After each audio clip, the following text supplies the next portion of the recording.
कहानी की शुरुआत होती है एक घायल औरत से जो कुछ आदमियों से बचने की कोशिश कर रही थी और अपने बच्चे को ट्विंकल ट्विंकल लिटिल स्टार गाकर सुना रही थी। वो अपने बच्चे को एक औरत के पास छोड़ देती है जिसने उसे घर आने का न्योता दिया था। औरत बोली कि उसे दवा लेने जाना है, लेकिन वो कभी वापस नहीं लौटी और सीन बदल जाता है। 18 साल बीत चुके थे। अब हमें एक लड़की लूचाओ दिखाई जाती है जो कैंडे के लिए जिद कर रही थी। ये वही लड़का था जिसे उसकी माँ किसी और औरत के पास छोड़कर चली गई थी और उसके गले में एक अखरोट जैसा लॉकेट था। उसका नाम शू था और वो समझाता है कि उन्हें पैसे बचाने चाहिए। लड़की नाटक करते हुए बोली कि वो बदल गया है, तो शू आखिरकार मान गया और बोला कि अब वो ड्रामे करना बंद करे। उसी वक्त शू लोगों को बातें करते हुए सुन लेता है। कोई आदमी था जिसकी हथेली से नीली रोशनी निकली थी और कोई इतना ताकतवर था कि 4000 पाउंड उठा लिया। वो समझाता है कि हाल ही में ऐसी बहुत सी खबरें आई हैं जिनमें लोग आम इंसानों से ऊपर की चीजें कर रहे हैं। कुछ लोग उन्हें सुपर पावर कह रहे हैं। इसके बाद दोनों मेले में शो देखने जाते हैं, लेकिन शू लूचाओ को ज्यादा देर तक उठाकर नहीं रख पाता। वो लोग भीड़ के आगे तक पहुंच जाते हैं जहां उसे अचानक से एक अजीब सा विजन दिखता है। शो देखते हुए उसे शक होता है कि शायद वो परफॉर्मर कोई चालबाजी नहीं कर रहा, बल्कि सच में सुपर पावर से आग को कंट्रोल कर रहा है।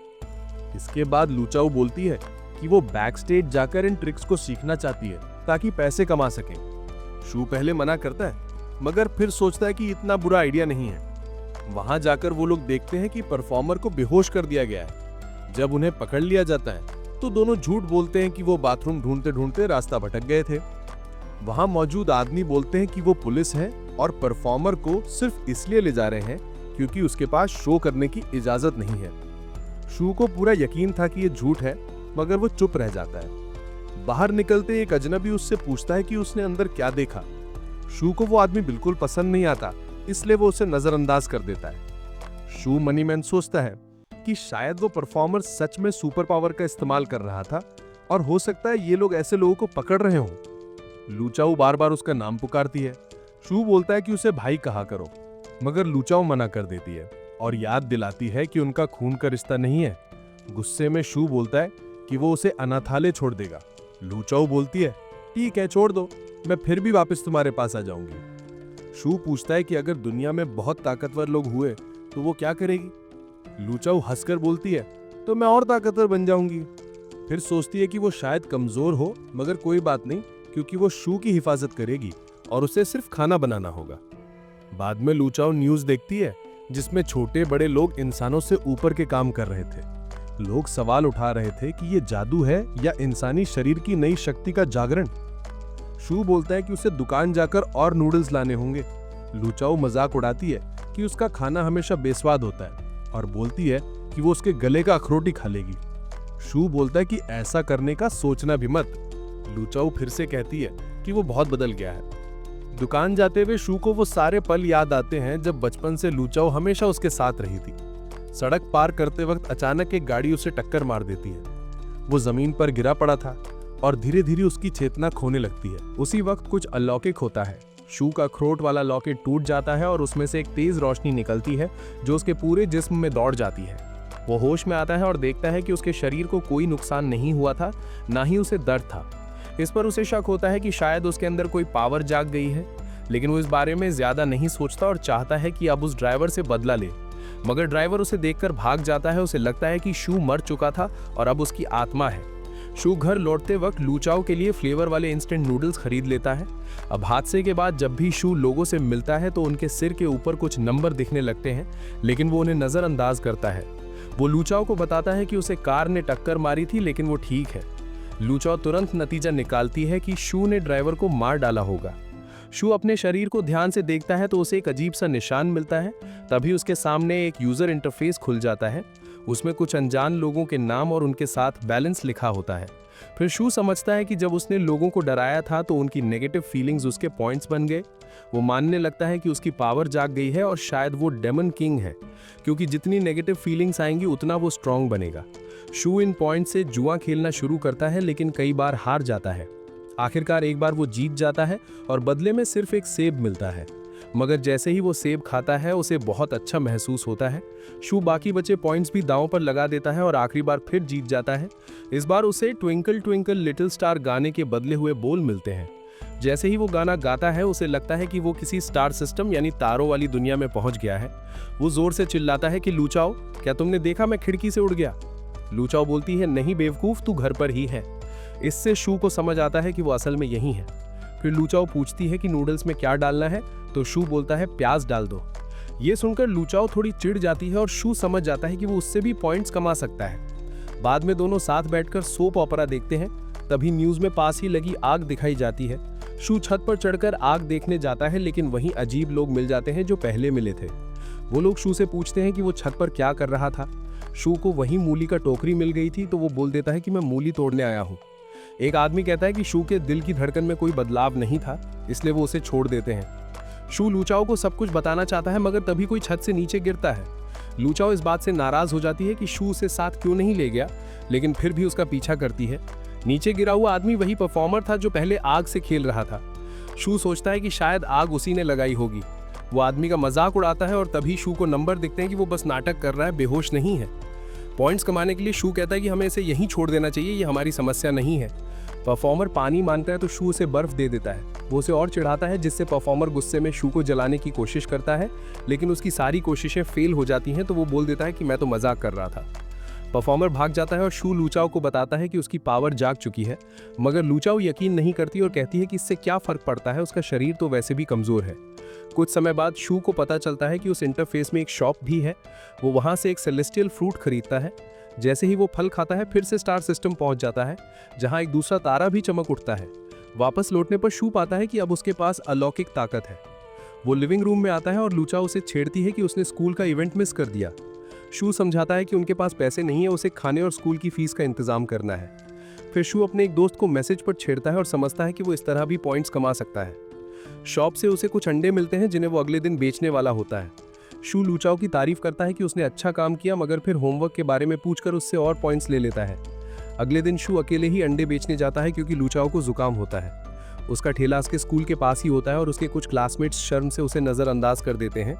एक बदतमीज क्लासमेट ली उसे बेइज्जत करने की कोशिश करता है, लेकिन शू पर कोई असर नहीं होता, बल्कि शू उसे बेवकूफ़ बनाकर सारे अंडे उसी को बेच देता है और ऊपर से उससे ढेरों पॉइंट्स भी ले लेता है। ली के पास कैश नहीं होता तो स्कूल की एक पॉपुलर लड़की चाओ उसे पैसे उधार देती है। शू अंडों की तारीफ करता है कि इनमें न्यूट्रिशन बहुत है और दिमाग के लिए भी अच्छे हैं। ली चिढ़ा हुआ चला जाता है। क्लास में पता चलता है कि अब एक वेबसाइट बन गई है सिर्फ अवेकेंड लोगों के लिए। वो बताते हैं कि ऐसे लोगों के 6 रैंक हैं, F से लेकर A तक। F का मतलब है कि वो आम इंसानों से बस थोड़ा सा ही स्ट्रांग होते हैं और A वाले इतने ताकतवर कि आसमान और ज़मीन से जुड़ जाए। धीरे धीरे कई बार अवेकन होकर लेवल अप भी करना मुमकिन है। शू मानता है कि फिलहाल उसका लेवल F ही है। उसी समय एक स्टूडेंट भागता हुआ आता है और बताता है कि एक क्लासमेट अभी अभी टीचर से बहस करते हुए अवेकन हो गया है। शू भी उस भीड़ के पीछे छत तक चला जाता है। रास्ते में उसे चाओ दिखती है और वो नोटिस करता है कि उसने अपनी पावर छुपा रखी है। छत पर वो नया स्टूडेंट सबको चेतावनी देता है कि कोई उसके करीब मत आए, लेकिन शू के दिमाग में बस यही चलता है कि कैसे इसके नेगेटिव इमोशंस इकट्ठे करूं। स्टूडेंट को लगता है कि वो जो भी गलत करेगा उसके लिए उसको सजा नहीं मिलेगी क्योंकि वो अभी छोटा है, लेकिन शू सामने आकर अपने लॉ का गहरा ज्ञान दिखाता है। सब लोग शॉक हो जाते हैं और उसे अच्छे खासे पॉइंट्स मिल जाते हैं। इस मौके का इस्तेमाल करके उस स्टूडेंट को पकड़ लिया जाता है। शू का एक क्लासमेट सोचता है कि शू को कैसे पता था कि वो टीचर को फेंकेगा नहीं, लेकिन शू बताता है कि उसे पता ही नहीं था। क्लास में बाद में ये खुलासा होता है कि सबको ब्लड टेस्ट देना पड़ेगा जिससे बचा नहीं जा सकता। घर लौटते वक्त शू उसी बंदे को देखता है जिसे उसने फेस्टिवल में इग्नोर किया था। वो अजांटी में दवाई दिलाने में मदद कर रहा होता है, लेकिन शू फिर से उसे नजरअंदाज कर देता है। बच्ची का बुखार और बढ़ जाता है क्योंकि उसने शू के कपड़े धोने की कोशिश की थी। शू सेलेस्टियल फ्रूट लेने की कोशिश करता है इस उम्मीद में कि वो उसे ठीक कर देगा। आखिरकार वो कुछ फल जीत लेता है और जब बच्ची उसे खाती है तो शॉक्ड रह जाती है। उसका बुखार उतर जाता है और वो हैरान होकर पूछती है कि ये कैसा फल है जो मुंह में जाते गायब हो जाता है। शू उसे और देता है तो बच्ची सोचने लगती है कि शायद शू अवेकेंड हो चुका है और उसकी ग्रेट एबिलिटी फल उगाना ही है। बच्ची कहती है कि उसे भी अवेकेंड होना है। शू वादा करता है कि वो उसके लिए कोई रास्ता जरूर ढूंढेगा। जाने से पहले वो उसके होमवर्क का कई बार जिक्र करता है ताकि कुछ पॉइंट्स वापस मिल जाए। अगले दिन बताया जाता है कि अवेकेंड लोगों के लिए एक स्पेशल क्लास बनाई जाएगी और ब्लड टेस्ट से ही पता चलेगा कि कौन उसमें जाएगा। शू के क्लासमेट्स उसका मजाक उड़ाते हैं। उन्हें पूरा यकीन है कि वो अवेकेंड नहीं है क्योंकि वो बहुत कमजोर दिखता है। इसके बाद क्लास के सामने नए टीचर मिस्टर फे को लाया जाता है। फिर एक एक करके अवेकन स्टूडेंट्स का नाम लिया जाता है और सब शॉक्ड रह जाते हैं जब शू का नाम आता है। इसके बाद हमें दूर कहीं एक खंडर के पास झगड़ा दिखाया जाता है, एक आदमी और एक इन्वेडर के बीच, जो आगे जाके लड़ाई में बदल जाता है। क्लास में एक नया स्टूडेंट आता है जियांग, और शू के बगल में बैठाया जाता है। सबको हैरानी होती है क्योंकि उसका चेहरा काफी नाजुक और औरतों जैसा लगता है, लेकिन वो लड़का निकलता है। बाद में शू को एहसास होता है कि उसका नया टीचर वही ब्लैक ड्रेस वाला आदमी है जिससे वो पहले मिल चुका है, और अब वो सोचने लगता है कि इस क्लास का असली मकसद क्या है। किसी को सोडियम पोटेशियम अलॉय के बारे में पता है क्या, और शू को बुलाते हैं, लेकिन उसका जवाब काफी बेकार निकलता है। तब जियांग समझाता है कि कई मेटल्स अब ऑरा ट्रांसमिशन का जरिया बन चुके हैं और कुछ लोग उन्हें हथियार में भी बदल सकते हैं। मिस्टर फे बताते हैं कि 17 महीने पहले से दुनिया का माहौल बदलना शुरू हुआ और स्किल्स वाले लोग सामने आए। जब सोडियम पोटेशियम अलॉय खून से टच होता है तो जो रंग निकलता है वो उस इंसान की रैंक बताता है, लेकिन ये सिर्फ करंट लेवल होता है। आगे वो कैसे डेवलप होगा ये उन पर डिपेंड करता है। बाद में जब सबकी रैंक दिखाई जाती है तो शू को F रैंक मिलती है। उसके क्लासमेट्स फिर से उसका मजाक उड़ाते हैं, लेकिन जियांग हैरान होता है कि शू पर इन बातों का कोई असर नहीं पड़ रहा। उल्टा शू अपने क्लासमेट्स के बकवास हेयरकट्स का मजाक उड़ाता है। रात में शू बताता है कि उसने ब्लड टेस्ट के बाद ही ज्यादा फल खाना शुरू किया है, इसलिए रिजल्ट असली ताकत से कम निकला है। उसके यूजर इंटरफेस में दिखता है कि वो लॉटरी से फल जीतने की लिमिट तक पहुंच चुका है और अब फल सिर्फ शॉप से ही खरीदे जा सकते हैं। वो फिर से लॉटरी ट्राई करता है, पता चलता है कि नया प्राइज है स्टिंकी टोफू। लूचा हो जाती है कि वो उसके लिए पैनकेक लाए, लेकिन कई बार कोशिश करने के बाद भी हर बार उसे टोफू ही मिलता है। आखिरकार एक नई चीज निकलती है जो लूचाओं पे असर डालती है और उससे अपना स्टार सिस्टम दिखाई देता है। इसका मतलब था कि उसका पहला अवेकनिंग हो गया था। रात में वो सोचती है कि उनके दोनों स्टार सिस्टम्स में क्या फर्क है और क्या इनमें कोई कनेक्शन है। शू मनी मन सोचता है कि काश ये स्टिंकी टोफू मिलना बंद हो जाता। तभी उसके दिमाग में एक आइडिया आता है। अगले दिन शू एक आदमी को तलवारबाजी प्रैक्टिस करते देखता है। आदमी उसे सिखाने की पेशकश करता है, लेकिन शू मना कर देता है। इसके बाद शू अपना प्लान एक्टिवेट करता है। वो स्टिंकी टोफू बेचकर पैसे कमाता है और साथ ही लोगों को उसकी बदबू सूंघने के पॉइंट्स भी मिलते हैं। इसका रिजल्ट धमाकेदार निकलता है। शू का मूड एकदम बढ़िया हो जाता है और उसके पास इतने पॉइंट्स आ जाते हैं कि वो शॉप से ढेर सारे फल सीधा खरीद सकता है। कुछ टाइम बाद हम देखते हैं कि शू का स्टार सिस्टम काफी बढ़ चुका है और अब वो एक तलवार को बुला सकता है। उसे याद आता है कि मिस्टर फे ने पढ़ाया था कि किसी के पास 3 से लेकर 7 तक स्टार हो सकते हैं। शू बताता है कि उसे तलवार तब मिली जब उसने पहला स्टार तोड़ा था और अब सोचता है कि जब वो सारे 7 स्टार तोड़ेगा तो क्या मिलेगा। स्कूल में स्टूडेंट्स घबरा जाते हैं एक हाल ही में हुए बैंक लूट के बारे में जो कुछ अवेकन लोगों ने की थी।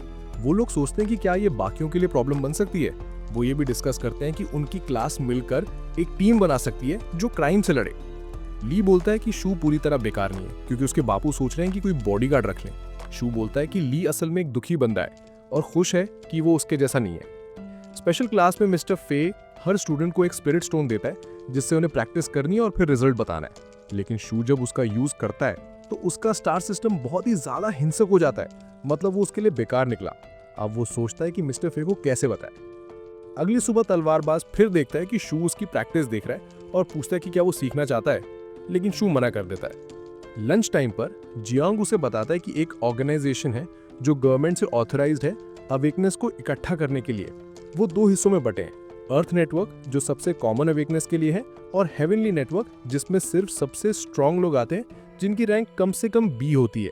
हेवनली नेटवर्क में 10 से भी कम मेंबर हैं और उनमें सबसे ताकतवर है एक बंदा जिसका नाम टिंग है। रात को शू छुपकर सुनता है कि तलवारबाज के घर कोई गेस्ट आया है। वो खुद को टिंग बताता है और कहता है कि वो मास्टर ली से मिलने आया है। मास्टर ली खुश होता है हेवनली नेटवर्क के लोगों को देखकर और टिंग का स्वागत करता है। टिंग बताता है कि दुनिया जंग में है और चाहता है कि मास्टर ली भी उसे ज्वाइन करे हेवनली नेटवर्क के आखिरी मेंबर के तौर पर। मास्टर ली बोलता है कि उनकी सोच अलग है और अब वो बस अपनी बुढ़ापे की जिंदगी आराम से बिताना चाहते हैं। टिंग कहता है कि दुनिया में बहुत सारे खंडर अभी तक एक्सप्लोर नहीं हुए और अगर उनमें से और जड़ी बूटियां मिल गईं तो शायद वो टाइम रहते मास्टर ली तक पहुंच जाएंगी। मास्टर ली उसका ऑफर ठुकरा देता है और टिंग उम्मीद जताते हैं कि अगली बार जब वो मिलेंगे तो दुश्मन ना बने।